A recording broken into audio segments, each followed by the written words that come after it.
Ladies and gentlemen, over my lifetime studying markets, debt cycles, currencies, and the rise and fall of empires, I've learned one critical lesson. Most people lose money not because they choose the wrong assets, but because they misunderstand how the system actually works. Today, I want to talk to you about gold and silver and why 99.9% of people who believe they own protection in these assets may still end up losing. Let me be clear from the start. Gold and silver are not bad assets. In fact, throughout history, they have been among the most reliable stores of value during times of monetary disorder. They have survived every fiat currency experiment ever created. But owning gold or silver does not automatically make you safe. How you own it, why you own it, and when you panic are what determine whether it protects you or destroys your wealth. We are living in a classic late-stage debt cycle. Governments around the world are burdened with unsustainable debt levels. When debts grow faster than income, there are only a few ways out: austerity, defaults, restructuring, or printing money. History shows us that printing money is almost always the path chosen because it is politically easier. And when money is printed, currency is devalued. That is the environment where gold and silver shine. Gold and silver have been trusted stores of value for thousands of years, surviving the collapse of empires, the failure of currencies, and the repeated mistakes of governments. Yet despite this long history, most people who invest in these metals still end up disappointed or even financially damaged. The reason is not that gold and silver fail, but that investors fail to understand the system they are operating within. Protection does not come from the metal itself. It comes from understanding how money, debt, and power interact during times of economic stress. We are currently living in a world shaped by a late-stage debt cycle. Governments, corporations, and individuals have accumulated enormous levels of debt relative to income. Historically, when debt reaches these extremes, it cannot be repaid in real terms. Policymakers are forced to choose between painful defaults or less visible solutions like currency devaluation. Almost every time they choose devaluation because it spreads the pain quietly across society. This is the environment in which gold and silver perform their historical role as stores of value. However, simply knowing this fact is not enough to ensure protection. Most investors approach gold and silver with a surface level understanding. They hear that inflation is rising, that currencies are being printed, or that a crisis is coming, and they rush in expecting quick gains. This mindset treats gold and silver as speculative trades rather than strategic holdings. When prices rise sharply, confidence grows and people believe they have made the right decision. But markets never move in straight lines. Corrections are inevitable, and when they arrive, those without a deep understanding of why they own these metals begin to doubt themselves. Fear replaces conviction, and protection turns into panic selling. Another major misunderstanding lies in the belief that all forms of gold ownership offer the same security. In reality, there is a critical difference between owning an asset outside the system and owning a claim within it. Many investors rely on paper instruments such as ETFs, futures contracts, or leveraged products, thinking they are equivalent to physical ownership. In normal times, these instruments function smoothly. But in periods of severe stress, when trust in institutions weakens, the rules can change. Access can be limited, settlements can be altered, and liquidity can disappear. Those who believed they were protected discovered that their ownership was conditional. Understanding the system also means recognizing that governments and central banks do not operate in a vacuum. Their primary goal is to maintain stability and control. When faced with systemic threats, they will act in ways that favor the system's survival, not individual investors. History shows capital controls, changes in taxation, restrictions on movement of money, and sudden policy shifts. Gold and silver can help protect wealth in these environments, but only if investors understand that policy risk is as real as market risk. The people who truly benefit from gold and silver are those who approach them with clarity and patience. They understand that these metals are not designed to outperform every asset in every year. Instead, they are meant to preserve purchasing power over long periods, particularly when currencies lose credibility. This long-term perspective allows investors to hold through volatility without emotional reactions. They are not surprised by pullbacks because they expect them. Their confidence comes from understanding cycles, not from watching daily price movements. Ultimately, the difference between losing and being protected comes down to education and mindset. Gold and silver reward those who think in terms of systems, history, and probabilities. They punish those who chase headlines, ignore structure, and react emotionally. When you truly understand how the financial system works, how debt grows, how money is created, and how power responds under pressure, you stop expecting gold and silver to make you rich quickly. Instead, you allow them to quietly do what they have always done: protect wealth while the system around them changes. One of the most consistent reasons investors lose money in gold and silver is not market manipulation, bad timing by others, or even unexpected events. It is emotional decision-making. Human. Psychology plays a far greater role in investment outcomes than most people are willing to admit. Fear and greed dominate behavior, especially during periods of uncertainty, and precious metals tend to amplify these emotions because they are closely tied to crisis narratives, inflation fears, and systemic collapse stories. Most people enter gold and silver at the wrong time. They buy when prices are already rising sharply and media coverage is intense. Headlines warn of currency collapse, financial instability, or a coming crisis, and emotions take over. At that moment, buying feels safe because everyone else is doing it. Prices are going up, experts are being quoted, and the fear of missing out becomes overwhelming. This is not strategic investing. It is emotional reaction. Historically, these moments of widespread enthusiasm often occur closer to market tops than bottoms. When prices inevitably correct, psychology shifts dramatically. Gold and silver are volatile assets in the short term. Even during long-term bull markets, they experience sharp pullbacks that can last weeks, months, or even years. For investors who bought without conviction or understanding, these pullbacks feel like confirmation that they made a mistake. Instead of seeing volatility as normal behavior, they interpret it as danger. Fear replaces confidence, and the desire to stop the pain leads to selling at the worst possible time. This emotional cycle repeats itself over and over. People buy high, driven by fear of inflation or crisis, and sell low, driven by fear of loss. The irony is that gold and silver often perform best after periods when sentiment is most negative. When investors give up, when the metals are declared dead or irrelevant, the conditions for long-term gains quietly begin to form. Those who are emotionally exhausted exit the market just as disciplined investors begin accumulating. Another emotional trap is overconfidence during rallies. When gold and silver prices rise rapidly, many investors begin to believe they finally understand the market. They increase their exposure, take on leverage, or concentrate too heavily in one asset. This false sense of certainty is dangerous. Markets have a way of humbling participants who believe outcomes are guaranteed. When reversals occur, losses are magnified and emotional stress intensifies, often leading to irrational decisions that permanently damage wealth. Media and social influence further amplify emotional behavior. Online commentary, social media, and sensational predictions create an environment where extreme outcomes seem certain. Predictions of $5,000 gold or $100 silver become emotionally persuasive, not because they are impossible, but because they are repeated constantly. Investors stop thinking in probabilities and start thinking in absolutes. When reality unfolds more slowly or differently than expected, disappointment turns into panic, and positions are abandoned prematurely.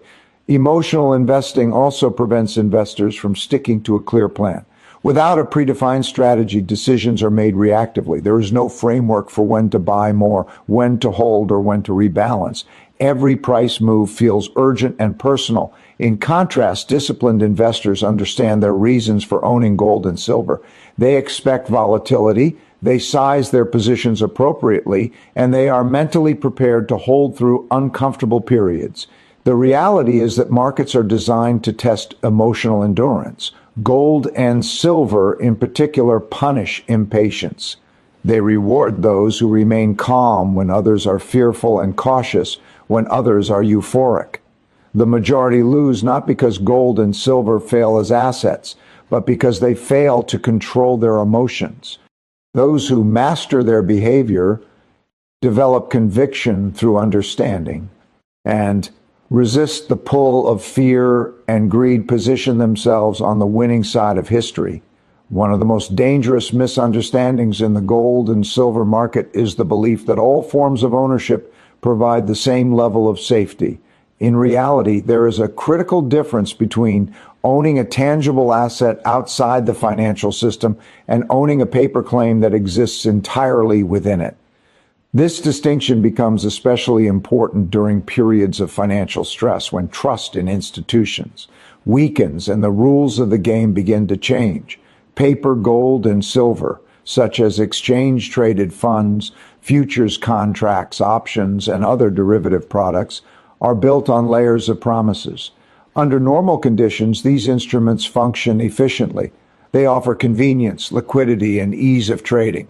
For many investors, they feel no different from owning physical metal. Prices move, accounts update, and transactions settle smoothly. This creates a false sense of security, leading people to believe they are protected from systemic risk when in fact they are still deeply embedded within it. The problem arises when the system itself comes under pressure. In moments of crisis, liquidity evaporates, counterparty risk increases, and institutions prioritize their own survival.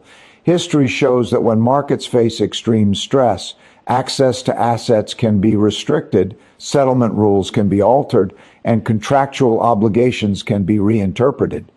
Investors who thought they owned gold or silver may discover that what they actually owned was a claim subject to the stability and goodwill of multiple intermediaries.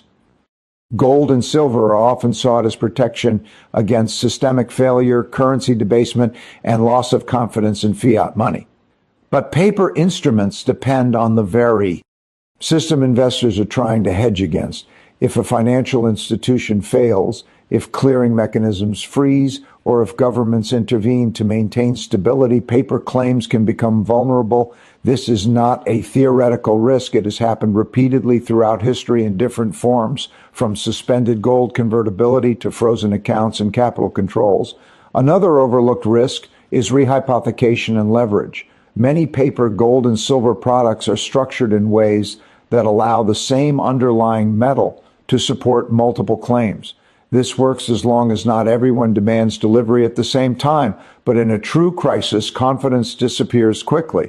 If too many investors attempt to convert paper claims into physical metal simultaneously, the system can strain or fail. Those at the end of the line may receive cash settlements instead of metal, often at unfavorable prices. Ownership outside the system carries a different set of considerations. Physical gold and silver, when held directly, are not someone else's liability. They do not depend on a counterparty's promise to exist. This independence is what gives them their historical role as money during times of crisis.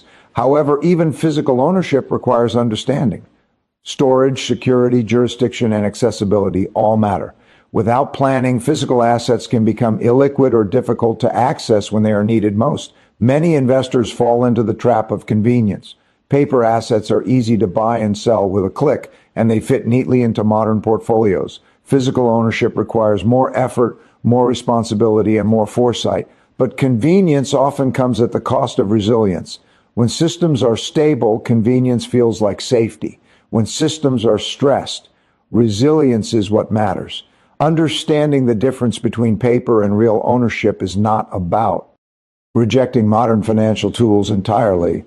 It is about aligning the form of ownership with the purpose of the asset. If gold and silver are intended as insurance against systemic risk, then owning them entirely within the system undermines that purpose. Those who fail to recognize this mismatch may believe they are protected, only to discover their protection was conditional. Ultimately, the people who avoid losses are those who ask deeper questions. They look beyond price charts and consider structure, counterparty risk, and historical precedent. They recognize that in times of stability, paper and physical may appear identical, but in times of crisis, the difference can be everything. Gold and silver fulfill their true role only when ownership aligns with understanding, and understanding aligns with reality. One of the most important principles investors must understand about gold and silver is that they are not designed to be vehicles for short-term speculation. They are not growth assets in the traditional sense, and they are not meant to produce income or rapid returns. Gold and silver function best as insurance, protection against the long-term erosion of purchasing power, monetary instability, and systemic risk. When investors misunderstand this role, they set themselves up for disappointment and poor decision-making. Speculators approach gold and silver with expectations shaped by stories of dramatic price explosions. They focus on predictions, targets, and timelines, believing that owning precious metals means inevitable and imminent profits. This mindset creates unrealistic expectations. When prices fail to move as expected, or when they move sideways for extended periods, frustration builds. That frustration often leads to abandonment of positions at precisely the wrong time. Insurance, by its nature, does not feel rewarding most of the time, yet it proves its value when it is truly needed. Gold and silver have historically preserved wealth rather than multiplied it rapidly. Over long periods, they tend to maintain purchasing power while currencies decline. This means they often lag during strong economic expansions and equity bull markets. Investors who compare gold's performance to stocks during boom times may conclude that it is unnecessary or inefficient. But this comparison misses the point. Gold and silver are meant to perform differently from risk assets. Their value emerges during periods of stress, inflation, or loss of confidence in financial systems. Treating gold and silver as insurance also means sizing positions appropriately. Over-allocating creates pressure to expect high returns, which in turn increases emotional stress during periods of underperformance. When too much wealth is concentrated in one asset, every price movement feels personal. In contrast, a balanced allocation allows investors to hold gold and silver calmly without the constant urge to react. The metals can then serve their intended purpose without dominating decision-making. Speculation also introduces leverage, which is particularly dangerous in precious metals markets. Leveraged positions magnify both gains and losses, but more importantly, they remove time from the equation. Insurance requires time. It is designed to be held through cycles, not traded daily. Leverage forces liquidation during volatility, often before the long-term thesis can play out. Many investors who are right about gold and silver still lose money because they are leveraged at the wrong time. Another misunderstanding is expecting gold and silver to respond immediately to monetary expansion. Money printing does not always translate into instant price increases. There can be long delays as liquidity moves through financial systems. During these periods, yields may appear stagnant, leading speculators to believe the thesis is wrong. In reality, the underlying conditions are building quietly. Those who understand gold and silver as insurance remain patient, knowing that the payoff is protection, not constant excitement. Insurance also requires discipline. You do not cancel insurance simply because nothing bad has happened recently. Yet investors routinely abandon gold and silver during periods of stability just before risk begins to rise again. This behavior reflects a misunderstanding of purpose. Gold and silver are held not because disaster is guaranteed, but because uncertainty is unavoidable. Viewing gold and silver as insurance changes behavior. Price fluctuations become less emotionally charged.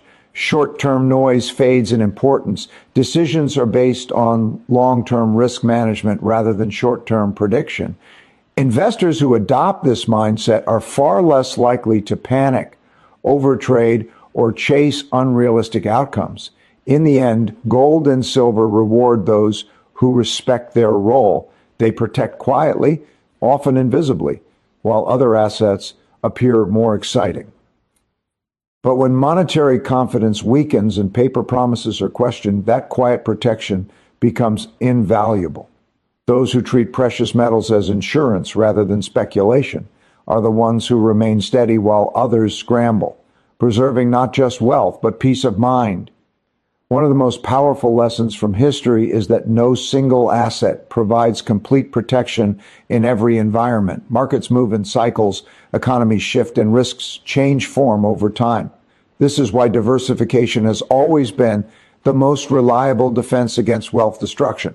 Relying too heavily on any one asset, even gold or silver, creates vulnerability rather than security. True resilience comes from balance, not concentration. Gold and silver play an impo, are tant role in protecting against currency devaluation and systemic risk, but they are not immune to volatility, policy changes, or shifts in investor sentiment. Periods exist where precious metals underperform for years, sometimes decades, while other assets thrive. Investors who place all their faith in a single narrative expose themselves to long stretches of disappointment. When patience runs out, poor decisions follow. Diversification prevents this emotional fatigue by spreading risk across assets that respond differently to changing conditions. A well-diversified portfolio acknowledges uncertainty. It accepts that no one can consistently predict which asset will perform best next. Instead of betting on a single outcome, diversification prepares for multiple possibilities. Growth assets such as equities benefit from economic expansion and innovation. Defensive assets like gold protect against inflation and monetary instability. Cash provides liquidity and flexibility. Real assets, bonds, and alternative investments each play a role. The goal is not maximum return, but survivability across cycles. Many investors misunderstand diversification as simply owning many assets. True diversification is about owning assets that behave differently under stress. When markets crash, correlations often rise and assets that seem diversified suddenly move together. This is why understanding the underlying drivers of each asset is crucial. Gold and silver, for example, tend to respond to currency weakness and loss of confidence, not necessarily economic growth. Their value lies in being different, not in being dominant. Overconcentration often stems from strong convictions. When investors become convinced that a particular outcome is inevitable, they overweight assets tied to that belief. While conviction can be valuable, overconfidence is dangerous. History is filled with examples of narratives that seemed obvious at the time but unfolded differently. Diversification acts as a safeguard against being wrong even when confidence is high. Another benefit of diversification is behavioral. It reduces emotional pressure. When one asset underperforms, others may be performing well, creating balance. This stability makes it easier to stay disciplined and avoid reactive decisions. Investors who lack diversification experience sharper emotional swings, increasing the likelihood of buying high and selling low.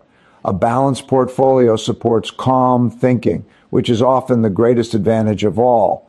Diversification also allows for rebalancing, a disciplined process of adjusting allocations as markets move. When an asset rises significantly, it naturally becomes a larger portion of the portfolio.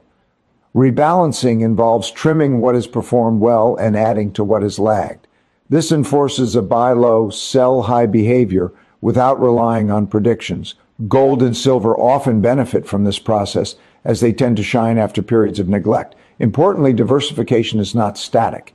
It evolves as conditions change. Age, income stability, goals, and risk tolerance all influence how a portfolio should be structured. Gold and silver may play a larger role during periods of monetary expansion and rising inflation risk, and a smaller role during stable growth. Understanding this dynamic nature prevents rigid thinking and encourages adaptability. In times of major economic transition, wealth is rarely destroyed randomly. It is often destroyed through concentration, leverage, and inflexibility. Diversification counters all three by spreading exposure, limiting dependency on any single outcome, and maintaining flexibility. Investors position themselves to endure uncertainty. Gold and silver are valuable tools, but they are most effective when used in harmony with other assets. Those who embrace diversification are not trying to predict the future perfectly. They are preparing for a range of futures. That preparation, more than any single asset choice, is what protects wealth when the world changes. Periods of major economic, monetary, and geopolitical change are not just times of uncertainty. They are moments when wealth is quietly and systematically transferred. History shows that during these transitions, money does not disappear. It moves. It flows away from those who react emotionally and toward those who remain disciplined, informed, and independent in their thinking. Understanding this dynamic is essential to avoiding losses and positioning for long-term stability. Most investors are conditioned to follow the crowd. They seek comfort in consensus, assuming that if many people believe the same thing, it must be true. In markets, this instinct is often punished. By the time an idea becomes widely accepted, prices have usually adjusted to reflect it. Late participation increases risk while reducing potential reward. When conditions shift, the crowd panics together, selling at the worst possible moments. This collective behavior is one of the primary mechanisms through which wealth transfers occur. Independent thinkers approach markets differently. They study history, analyze incentives, and focus on probabilities rather than predictions. Instead of asking what is popular, they ask what is priced in. They understand that markets move ahead of news not because of it. This perspective allows them to act when opportunities are uncomfortable and refrain when excitement is high. It is not about being contrarian for its own sake, but about being rational when others are emotional. Discipline is what allows independent thinking to translate into results. Discipline means having a plan and sticking to it even when emotions run high. It involves setting allocation limits, managing risk, and accepting short-term discomfort for long-term benefit. Gold and silver investors who lack discipline often abandon their positions just before conditions turn favorable. Those who remain disciplined understand that volatility is the cost of protection, not a sign of failure. Major transitions test patience. Monetary policy shifts, currency devaluations, and geopolitical tensions do not resolve neatly or quickly. They unfold in phases, often with false starts and reversals. Investors who expect immediate outcomes grow frustrated and lose conviction. This impatience benefits disciplined participants who are willing to wait. Time becomes an ally for those who understand cycles and an enemy for those who demand instant validation. Staying calm during panic is perhaps the greatest advantage an investor can have. When fear dominates, asset prices disconnect from long-term value. Decisions made in these moments are rarely rational. Those who have prepared mentally and structurally through diversification, proper sizing, and realistic expectations are able to observe rather than react. This composure allows them to either hold their positions or selectively add exposure when risk is being mispriced. Independence also means resisting extreme narratives. During times of stress, predictions become polarized. Some forecast total collapse while others deny any problem at all. Both extremes are emotionally appealing because they offer certainty. Reality, however, is usually more complex. Independent thinkers remain flexible, adjusting their views as new information emerges. This adaptability prevents them from becoming trapped by rigid beliefs. Wealth transfers are rare, easily obvious in real time. They are recognized only in hindsight after positions have been exited, assets repriced, and narratives rewritten. Those who lose often feel unlucky, blaming external forces or manipulation. Those who gain usually appear patient rather than brilliant. Their advantage lies not in secret information, but in behavior. Gold and silver, like all assets, reflect this process. They reward those who understand why they own them and penalize those who chase them emotionally. Investors who remain calm when prices are weak and cautious, when prices are euphoric, position themselves on the right side of the transfer. In the end, the greatest risk is not market volatility, inflation, or policy changes. It is losing emotional control and abandoning discipline. Those who think independently, respect history, and stay patient do not need to predict the future perfectly. They simply need to avoid the mistakes most people make. That alone is enough to ensure they are not among the 99.9% who lose, but among the few who endure and emerge stronger.